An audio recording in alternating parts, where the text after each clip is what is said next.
नमस्कार दोस्तों, ये बिल्कुल ही डिफरेंट वीडियो है। यहाँ पर पूरी कोशिश की गई है कि कम से कम 5 से 6 क्वेश्चन आपको आने वाले एग्जाम में इसी वीडियो से मिल जाएं। यहाँ पर एक भी क्वेश्चन को कट कॉपी पेस्ट नहीं किया गया है, बहुत ही ध्यान से क्वेश्चंस को चुना गया है। तो यहाँ पर देखो, सबसे पहले क्वेश्चन से शुरुआत करते हैं, लेकिन आप लोग भी एक्टिवली पार्टिसिपेट करना, मतलब हर क्वेश्चन का आंसर आप लोग भी देते हुए चलना। तो यहाँ पर कुल मिलाकर 23 क्वेश्चन है। मैं देखना चाहता हूँ कि सबसे ज़्यादा सही आंसर कौन देता है। तो यहाँ पर देखो, सबसे पहला क्वेश्चन है मार्च का, कि एक लिस्ट होती है, उसका नाम है हुरून ग्लोबल रिच लिस्ट। ये क्या करती है, दुनिया भर में जितने अमीर लोग हैं उनकी एक लिस्ट बनाती है। उसमें विश्व के सबसे अमीर व्यक्तियों में मुकेश अंबानी कौन से स्थान पर है। तो यहाँ पर बहुत प्राउड की बात है कि मुकेश अंबानी का जो नाम यहाँ पर है वो है 8वां, 8th नंबर पर उनको रखा गया है। डी ऑप्शन यहाँ पर बिल्कुल सही हो जाएगा। मुकेश अंबानी का आप फोटो देख सकते हैं।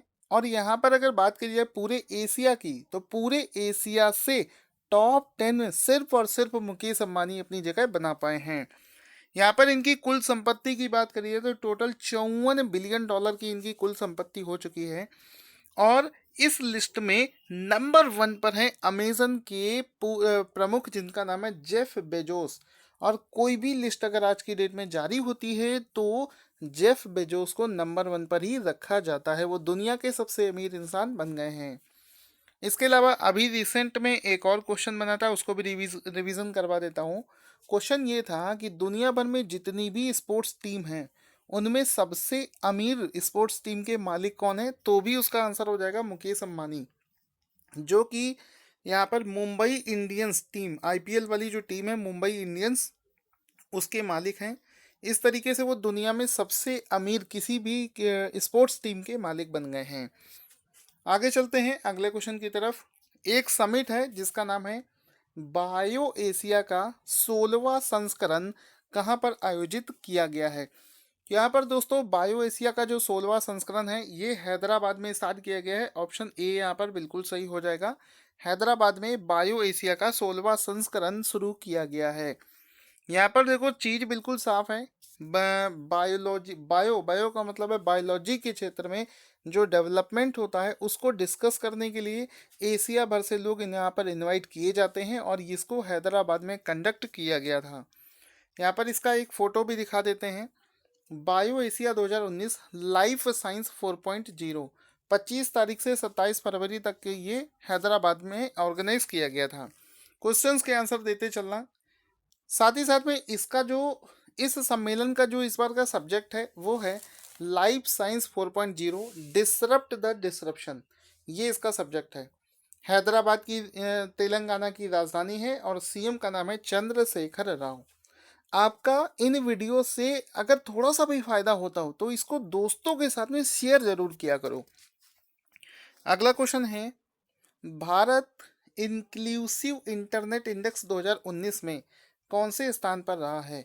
तो एक देखो, इंडेक्स होता है, इंटरनेट को लेकर स्टडी होती है, फिर एक इंडेक्स बनाया जाता है। तो उसमें जो एक इंक्लूसिव समाहित इंटरनेट इंडेक्स है, इसमें जो भारत की रैंकिंग है वो है 47। कितनी है? 47। एक बार फिर से बताएंगे। अगर आपसे पूछा जाए इंक्लूसिव इंटरनेट इंडेक्स में भारत कौन सी रैंक पर है, तो आंसर टिक करोगे 47 नंबर पर है। यहाँ पर इसका ये जो रिपोर्ट है वो फेसबुक के साथ में इसको मतलब लॉन्च किया गया है। साथ ही साथ में इस पूरे पीडीएफ को जो मैं आपको पढ़ा रहा हूँ इसको टेलीग्राम चैनल से ज्वाइन कर लेना, वहाँ से इसको ले लेना, क्योंकि कुछ एक्स्ट्रा फैक्ट्स भी हैं जो कि यहाँ पर मैं आपको नहीं बता रहा हूँ, अदरवाइज वीडियो बहुत बड़ा हो जाएगा। अगला क्वेश्चन है, रेल मंत्री ने किस नाम से भारतीय रेलवे का नया जोन घोषित किया है। अब बताओ, ये क्वेश्चन क्या कभी एग्जाम में स्किप हो सकता है? बिल्कुल नहीं, ये एग्जाम है 101% पूछा जाना है। इतने सालों से रेलवे में 17 जोन थे, एक नया जोन ऐड हो गया, तो अब कितने जोन हो गए? 18। तो एक क्वेश्चन तो यही बनेगा कि भारतीय रेलवे में कितने जोन हैं। तो जिन्होंने नहीं पढ़ा है वो 17 पर ही टिक कर आएंगे, लेकिन राइट आंसर क्या हो जाएगा? अब जो है भारतीय रेलवे में 18 जोन हो चुके हैं। तो यहाँ पर ये जो 18वें जोन का नाम है वो है दक्षिणी तट रेलवे। आप देख सकते हैं, दक्षिणी तट रेलवे इसका नाम हो जाएगा। और ये जो 18वां जोन बना है इसका जो हेडक्वार्टर है, मुख्यालय है, वो आंध्र प्रदेश के विशाखापट्टनम में खोला गया है। आगे चलते हैं। देखो रेलवे में जितने भी जोन हैं, 18 जोन, उनको अलग अलग यहाँ पर आप देख सकते हो इंडिया के मैप में दर्शाया गया है। तो ये पूरे भारत में ये जोन फैले होते हैं। जोन जोन के बाद में फिर ये डिवीज़न में कन्वर्ट हो जाते हैं, छोटे छोटे। इस तरीके से यहाँ पर रेलवे में काम होता है। तो एक बार फिर से देख लेना, 18वें जोन का क्या नाम है? दक्षिणी तट रेलवे इसका नाम हो जाएगा। अगला क्वेश्चन है 14वें Mahindra excellence in theatre award, जिसको बोलते हैं मेटा, में किसे लाइफ टाइम अचीवमेंट पुरस्कार से सम्मानित किया गया है? तो यहाँ पर Mahindra excellence in theatre award में महेश एल कुंचवार को लाइफ टाइम अचीवमेंट से पुरस्कारित किया गया है। तो ऑप्शन ए यहाँ पर बिल्कुल सही हो जाएगा। आप देख सकते हैं महेश एल कुंचवार का फोटो, जिनको लाइफ टाइम अवार्ड से सम्मानित किया गया है। मोहम्मद बुहारी, बहुत ज़्यादा नाम इनका न्यूज़ में रहता है। मोहम्मद बुहारी को फिर से किस देश के राष्ट्रपति के रूप में चुना गया है? तो ये जो मोहम्मद बुहारी हैं, इनको नाइजीरिया देश में, जहाँ पर ये पहले से ही प्रेसिडेंट के पद पर थे, इनको फिर से वहाँ का प्रेसिडेंट बना दिया गया है, यानी कि राष्ट्रपति चुन लिया गया है। तो ऑप्शन सी यहाँ पर बिल्कुल सही हो जाएगा। यहाँ पर आप वर्ल्ड के मैप में अगर देखना चाहें तो ये आपको नाइजीरिया का लोकेशन यहाँ पर दिख जाएगा। पश्चिम बंगाल में किस नाम से एक शिक्षा पोर्टल लॉन्च किया गया है? मोस्ट इंपॉर्टेंट क्वेश्चन है। तो पश्चिम बंगाल में एक शिक्षा पोर्टल लॉन्च किया गया है, जो कि जिसका नाम है बंगलार शिक्षा। यहाँ पर बी ऑप्शन पर टिक मत करना, ज़्यादातर लोग बी ऑप्शन को टिक करते हैं, लेकिन राइट आंसर हो जाएगा बंगलार शिक्षा नाम से एक पोर्टल जारी किया है, जिसपे रियल टाइम पर डेटा फेच किया जा सकता है। रियल टाइम पर हम लोग स्टूडेंट की अटेंडेंस, उनके कोर्सेज, सारी चीज़ों को देख सकते हैं। मोटा मोटी माने तो आप ये याद रखो कि पश्चिम बंगाल में बंगलार शिक्षा नाम से एक ऑनलाइन शिक्षा पोर्टल को लॉन्च किया गया है। फटाफट बढ़ते हैं आगे बिना रुके। आईआरसीटीसी ने किस नाम से अपना डिजिटल पेमेंट गेटवे लॉन्च किया है? तो यहाँ पर आईआरसीटीसी ने एक डिजिटल पेमेंट गेटवे लॉन्च किया है, जिसका नाम है IRCTC आई पे। आई पे करके नाम है इसका, ठीक है। ई पे मत कर देना, आई पे इसका नाम है। IRCTC आई पे, इसका मतलब क्या होगा? जब भी आप रेलवे में टिकट बुक करोगे तो आप पेमेंट करने के लिए पेटीएम से, अदर सॉफ्टवेयर से, या फिर अपने एटीएम कार्ड से, इन जगह से पैसा पे करते थे। लेकिन वहाँ से क्या होता था, सिस्टम में स्पीड कम हो जाती थी, टिकट आपका बुक नहीं हो पाता था। अब क्या होगा, IRCTC के वॉलेट में आप पैसा रखें और उसी से पेमेंट कर दें, बहुत आसान हो जाएगा। तो IRCTC आई पे है, जहाँ पर आप पैसा रख सकते हैं। IRCTC का डिजिटल पेमेंट गेटवे है। मकरन कप में किस भारतीय बॉक्सर ने स्वर्ण पदक जीता है? तो यहाँ पर ये जो मकरन कप है, ये ईरान में ऑर्गेनाइज किया गया था।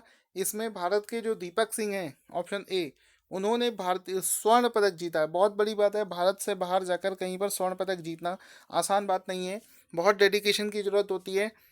तो यहाँ पर आपको दिखा सकते हैं दीपक मिश्रा, दीपक जी, जिन्होंने 49 किलोग्राम कैटेगरी में इस अवार्ड को जीता है। एक क्वेश्चन ये बनेगा कि मकरान कप जो है ये कहाँ पर खेला गया था? तो आंसर हो जाएगा, ये जो है ईरान में ऑर्गेनाइज किया गया था। तो इसको आप लोग याद रखेंगे। अगला क्वेश्चन है मन की बात ए सोशल रेवोल्यूशन ऑन रेडियो नामक पुस्तक का विमोचन किसने किया है? तो देखो, मन की बात a social revolution on radio, ये जो पुस्तक है अभी रिसेंट में लॉन्च हुई है, 101% पूछी जाएगी।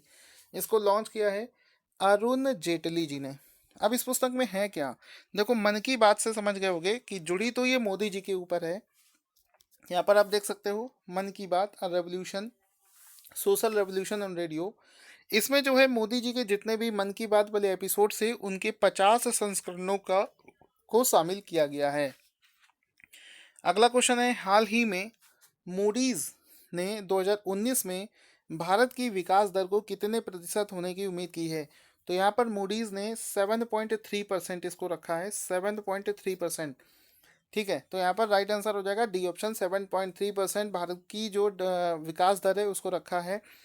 यहाँ पर आप देख सकते हैं मूडीज क्या है, मूडीज एक अमेरिकन रेटिंग एजेंसी है। अगला क्वेश्चन करते हैं, हाल ही में किसने QRSAM, जिसको बोलते हैं quick reach surface to air missile, का सफल परीक्षण किया है? तो यहाँ पर DRDO ने, ऑप्शन ए बिल्कुल सही हो जाएगा, DRDO ने quick reach surface to air missile का सफल परीक्षण कर लिया है। तो ऑप्शन ए यहाँ पर बिल्कुल सही हो जाएगा। यहाँ पर आप देख सकते हैं इस मिसाइल को, जो कि अभी डीआरडीओ ने लॉन्च किया है, और भारत के मतलब भारत के लिए बहुत बड़ी खुशी की बात है कि दिन ब दिन हम प्रोग्रेस करते जा रहे हैं इन सभी चीज टेक्नोलॉजी में। आगे को देखते हैं अगले क्वेश्चन की तरफ। अगला क्वेश्चन है कि भारतीय रिजर्व बैंक ने किस बैंक के साथ बाईलेटरल स्वैप अरेंजमेंट, जिसको बोलते हैं बीएसए, पर हस्ताक्षर किए हैं। तो भारत ने ये जो बाईलेटरल स्वैप अरेंजमेंट है ये बैंक ऑफ जापान के साथ में साइन किया है। स्वैपिंग का मतलब होता है अदला बदली करना। इसका मतलब ये हुआ कि जैसे भारत जैसे कोई भी देश होता है, उसको कुछ फॉरेन करेंसी के रूप में रखना पड़ता है दूसरे देशों से ट्रेड के लिए। तो भारत अब 75 बिलियन तक, देखो 75 बिलियन तक अमेरिकी डॉलर में एक्सेस मिल जाएगा उसको जापान के साथ में स्वैपिंग का, यानी कि करेंसी स्वैप कर देगा। मतलब वो इंडियन करेंसी जापान को दे देगा और वहाँ से अमेरिकन डॉलर को ले लेगा। तो ये होती है करेंसी स्वैपिंग। इसी एग्रीमेंट को भारत ने जापान बैंक ऑफ जापान के साथ में साइन किया है। गांधी जी की कौन सी जयंती को चिन्हित करने के लिए स्मारक नोट जारी किए जाएंगे? तो यहाँ पर ये जो स्मारक नोट है ये गांधी जी की 150वीं जयंती के अवसर पर लॉन्च किए जाएंगे। ऑप्शन डी यहाँ पर बिल्कुल सही हो जाता है। तो यहाँ पर देखो आपको फोटो दिखा देते हैं। यहाँ पर ये जो करेंसी 150वीं एनिवर्सरी गांधी जी की जो मनाई जा रही है उसमें जीरो मूल्य का, यानी कि इस नोट का कोई 1 2 3 या 5 रुपीज़ नहीं रखा गया है, इसको जीरो जीरो मूल्य दिया गया है। और इसका ये स्मारक नोट 150वीं जयंती पर लॉन्च किया गया है। इसको यूएई आधारित एक कंपनी ने लॉन्च किया है। और इसके अलावा यहाँ पर इसके जो कलाकार हैं वो हैं अकरम साहब, जिन्होंने मोदी जी के मन की बात के सारे एपिसोड्स को चित्रांकित किया था। हाल ही में किस इस्पात कंपनी को वर्ष 2016 से 17 का प्रधानमंत्री ट्रॉफी प्रदान की गई है? तो यहाँ पर प्रधानमंत्री ट्रॉफी जो प्रदान करी गई है वो की गई है टाटा स्टील लिमिटेड को। ऑप्शन बी यहाँ पर बिल्कुल सही हो जाएगा। टाटा स्टील को प्रधानमंत्री ट्रॉफी प्रदान करी गई है। तो ऑप्शन बी यहाँ पर बिल्कुल सही हो जाएगा। स्टील के क्षेत्र में बहुत ही अग्रणी कंपनी है टाटा स्टील, जिसको ये अवार्ड दिया गया है। अगला क्वेश्चन है कि किस क्षेत्र में शांति स्वरूप भटनागर पुरस्कार प्रदान किए गए हैं? दोस्तों 1 सेकंड का टाइम निकालकर कम से कम दोस्तों वीडियो में जो एफर्ट्स लगे हैं उनको मोटिवेट करने के लिए वीडियो को जितने दोस्त हैं आपके पास में व्हाट्सएप पर, टेलीग्राम पर, फेसबुक पर, हर जगह शेयर कर दिए। और कम से कम एक लाइक और कमेंट तो बनता है। तो यहाँ पर दोस्तों शांति स्वरूप भटनागर पुरस्कार जो है वो विज्ञान के क्षेत्र में दिया जाता है। ऑप्शन सी यहाँ पर बिल्कुल सही हो जाएगा। यहाँ पर आप देख सकते हैं शांति स्वरूप भटनागर जी, जिनका डेट ऑफ बर्थ मतलब जन्म और मृत्यु का समय भी यहाँ पर लिखा हुआ है। तो ये शांति के क्षेत्र में दिया जाने वाला पुरस्कार है। हाल ही में किस टेनिस खिलाड़ी ने अपने करियर का 100वां सिंगल्स का खिताब जीत लिया है? तो यहाँ पर अपने करियर का 100वां सिंगल्स का खिताब, बहुत बड़ी बात होती है, ये जीता है रोजर फेडरर ने। और इसका मैंने आपको ट्रिक भी बताया था कि इसको याद रखने का ट्रिक ये है, रोजर रोज रोज रोज मतलब डेली खेलता है तभी जाकर तो वो 100 जीत पाया है, ऐसा सोचना है। तो रोजर फेडरर इसका राइट आंसर हो जाएगा। इनका फोटो भी मैं आपको दिखा देता हूँ रोजर फेडरर का, जिन्होंने 100वां सिंगल्स जीतकर एक अलग रिकॉर्ड बना दिया गया है। ठीक है, इनसे पहले ऐसा कारनामा करने वाले जिमी कोनर्स नाम के खिलाड़ी थे। तो उसके अलावा ये अब दूसरे पुरुष बने हैं जिन्होंने ऐसा कारनामा कर दिखाया है। इसके अलावा ये जो पीडीएफ है इसको टेलीग्राम चैनल ज्वाइन करके ज़रूर ले लेना, क्योंकि इसको रिवीजन करते रहोगे तो एग्ज़ाम में याद रहेगा, अदरवाइज आप भूल जाओगे। हाल ही में कहाँ पर आयोजित इस्लामिक देशों के सम्मेलन, जिसका नाम है ओआईसी, की बैठक में पहली बार भारतीय विदेश मंत्री ने भाग लिया है? देखो ये जो बैठक है, नाम से ही पता चला इस्लामिक देशों का सम्मेलन है। भारत कोई इस्लामिक देश थोड़ी ना है, फिर भी भारत को वहाँ पर इनविटेशन मिला, ये बहुत बड़ी सम्मान की बात है। तो वहाँ पर ये भारत को जो मिला है ये ऑर्गेनाइज हुआ है अबू धाबी में। और भारत का जो सम्मान है वो आप इसी फोटो से देख सकते हैं। देखिए यहाँ पर सुषमा स्वराज जी इसमें पार्टिसिपेट कर रही हैं। बाकी जो पार्टिसिपेंट्स आपको दिख रहे होंगे सब इस्लामिक देशों से बिलोंग करते हैं। इसी में एक अभी इशू जनरेट हुआ था कि पाकिस्तान इस चीज़ से चिढ़ गया था कि इसमें भारत को क्यों बुलाया गया, इस वजह से उसने इसमें पार्टिसिपेट होने से मना कर दिया था। यहाँ पर देखिए भारतीय सुषमा स्वराज जी जब अबू धाबी पहुंची थी तो उनका कितने अच्छे से स्वागत किया गया। अगला क्वेश्चन है केंद्र सरकार ने मनेठी में एम्स की स्थापना को मंजूरी दी है। मनेठी किस राज्य में स्थित है? तो यहाँ पर ये जो मनेठी में एम्स की स्थापना की घोषणा करी गई है, ये हरियाणा राज्य में स्थित है। ऑप्शन डी यहाँ पर बिल्कुल सही हो जाएगा। हरियाणा राज्य में ये स्थित है जहाँ पर एम्स का निर्माण किया जाएगा। केंद्र सरकार ने किस जगह पर दिव्यांग खेल केंद्र, देखो जो लोग विकलांग होते हैं उनको दिव्यांग शब्द दे दिया गया था। दिव्यांग मतलब है किसी का पैर खराब है, किसी का हाथ खराब है, कोई सुन नहीं सकता, कोई देख नहीं सकता, तो शरीर का कोई भी हिस्सा खराब है मतलब वो दिव्यांग हो गया। उनको लेकर एक खेल केंद्र बनाया जा रहा है और वो बनाया जा रहा है ग्वालियर में। बहुत ज़्यादा न्यूज़ में है और बहुत ज़्यादा इंपॉर्टेंट क्वेश्चन है, तो यहाँ पर इसको ग्वालियर में डेवलप किया जा रहा है। किस सॉफ्टवेयर कंपनी ने देश में सभी अटल टिंकरिंग लैब में डिजिटल साक्षरता के प्रयास के लिए आशय पत्र पर हस्ताक्षर किए हैं? तो यहाँ पर ये जो डिजिटल साक्षरता भारत में फैलाई जाएगी, जितनी भी अटल टिंकरिंग लैब है वो की उसके साथ में समझौता हुआ है एडोब कंपनी के साथ में। तो ऑप्शन बी यहाँ पर बिल्कुल सही हो जाएगा। और एडोब कंपनी के जो सीईओ हैं उनका नाम है शांतनु नारायण, जिनका फोटो यहाँ पर आपको दिखा देते हैं। शांतनु नारायण जो कि एडोब कंपनी के सीईओ भी हैं। अगला क्वेश्चन फटाफट से, हाल ही में यस बैंक के सीईओ किसको बनाया गया है? तो रवनीत गिल को यस बैंक का नया सीईओ बनाया गया है। अगला क्वेश्चन है, भारत और किस देश के बीच लापता और शोषित बच्चों पर टिप लाइन रिपोर्ट का उपयोग करने के लिए एक समझौता हुआ है? तो ये अमेरिका के साथ में किया गया है। ऑप्शन सी यहाँ पर बिल्कुल सही हो जाएगा। तो यहाँ पर दोस्तों ये वीडियो यहीं पर फिनिश होता है। अगर मेरा एफर्ट आपको अच्छा लगा हो तो वीडियो को लाइक और शेयर करना ना भूलें। ज़्यादा से ज़्यादा आप लोगों से रिक्वेस्ट है कि टेलीग्राम चैनल को ज़रूर ज्वाइन कर लेना इस पूरे पीडीएफ को लेने के लिए।